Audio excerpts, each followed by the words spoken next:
ദാനം ചെയ്യുന്ന പോലെ തന്നെ കൂലിയാണ് ഒരാൾക്ക് കടം കൊടുക്കുന്നത്.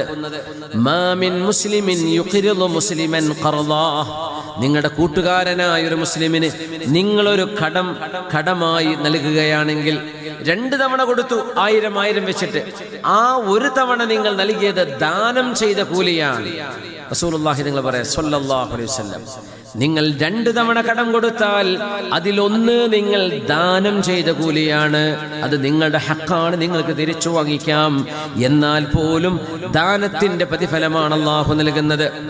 വമൻ അൻളറ മുഅ്സിറൻ, പൈസ നിങ്ങൾ കടം കൊടുത്തു, പക്ഷെ അവർക്ക് തിരിച്ചു തരാൻ കഴിയുന്നില്ല, പ്രയാസത്തിലാണ്.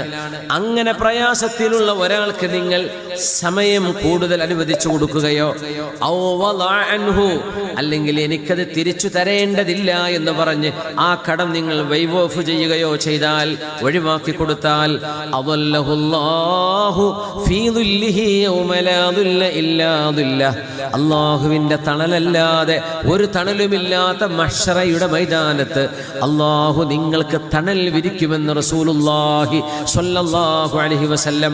ഇത് മുതലാളിമാർക്ക് കിട്ടുന്ന വലിയൊരു സൗഭാഗ്യമാണ്. അവരിന്ന് കടം വാങ്ങിച്ചു പോയവർ പ്രയാസത്തിലാണെങ്കിൽ, അവർക്കത് വീട്ടാൻ ബുദ്ധിമുട്ടാണെങ്കിൽ, നിങ്ങൾക്ക് അല്ലാഹു നിഅമത്ത് വേറെ തന്നിട്ടുണ്ടെങ്കിൽ നിങ്ങൾക്ക് വലിയ പ്രതിഫലം വേണമെന്ന് ആഗ്രഹമുണ്ടോ? 2 കാര്യം ചെയ്യാം. ഒന്നുകിൽ അവർക്ക് തരാനുള്ള സമയം എക്സ്റ്റെൻഡ് ചെയ്തു കൊടുക്കുക, അല്ലേ നിങ്ങൾ തരേണ്ടതില്ല എന്ന് പറയാ. ഇത് 2നും കൂലിയാണ്.